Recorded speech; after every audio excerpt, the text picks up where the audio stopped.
Well, I'll tell you some dark secrets about myself, Mark. Okay. And that is that I have been diagnosed with things called like attention deficit disorder, which probably shows most of the time. And I also have dyslexia, which means I don't know how to organize anything. And what I could do was sit down and start to put my thoughts on paper. And I took my thoughts directly from the work I was doing, directly the work I was doing with people coming back from a relapse and with all the groups I've done, which is probably thousands of groups. And I began to capture the dynamics of what was happening. Anyone who's writing something, you can write an outline, but what's more important is to write. And as I put this together and I seen how disjointed it was, and it was like, this is impossible. This is a major jigsaw puzzle that makes no sense whatsoever. But I stayed to the task. I absolutely worked on this thing when I absolutely did not want to work on this thing. And by forcing myself to do what I didn't want to do, amazing things happened. All of a sudden, my mind, as we learn through neurolinguistic programming, all of a sudden starts to see pieces and starts to organize those pieces, and I don't know how it happened. But at some point, something I thought belonged one place went somewhere else. I was cutting and I was pasting everything else. And finally, the result was this book with you know, so much compelling information. But it really sums up to what I was saying before, and it's my passion, it's my obsession, and it's the key, it's your force. In the same sense of the way airplanes fly because of the airfoil, and it takes them up and away, thousands and thousands of tons of steel and aluminum. This principle, these processes, you flip them over, and the same exact thing keeps race cars on the track at 200 miles an hour. The addict traditionally has been known to be oppositional, defiant, rebellious, and therefore resistant.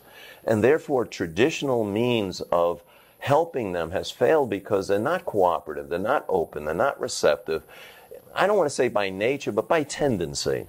So therefore, they don't have that willingness. And so many times traditional methods say you have that willingness to recover. That's garbage. My book says willingness is garbage because it's a stupid, silly sensation called an emotion that has nothing to do with decision making and determination. And all anyone has to do to build themselves up is challenge themselves to overcome themselves, and their self-esteem rockets. And the more it rockets, the more they build, and the more they build, they finally reach a point they go, I've come too far to go back now. Because they've built on something solid. They've built on themselves. And the bottom line is that first thought you can never control. The second thought you always have control. And if you don't think so, you always have control of what you speak out loud on your lips in your own ear. That you're responsible for. It doesn't matter what you're thinking, what you're feeling, what you're believing, or how your mind is racing. Scream out loud, I'm done, I'm through, no more. When you do that, sort of like I did, almost with anger, it shatters that hypnotic lock, that triad where you're focused on getting high. You're languaging and your physiology and the excitement. Change the physiology, you change the focus. Or learn how to take control of yourself, control your focus. There's many, many techniques, exercises, and challenges in this book. This is not a read book. This is a cookbook. This is a recipe book. This is a book where you open any page and it captures you and heals you. And that's not me saying it. That is the people who are reading it and looking at it. I am so excited, so pumped. I even asked the publisher, do all books, you just open them up and all of a sudden they have something meaningful, significantly meaningful and helpful to you? And they go, no. And I go, this may actually have been inspired. One of the things I have said in the beginning, my very introduction, besides knowing I'm not going to be here much longer, meaning I have a lot less time, years on earth than I've been here. And that's why I did this, sense of urgency. You know, when I started writing, I said, oh, I don't hope I'm not in a car accident or some disease befalls me. I got to finish this thing.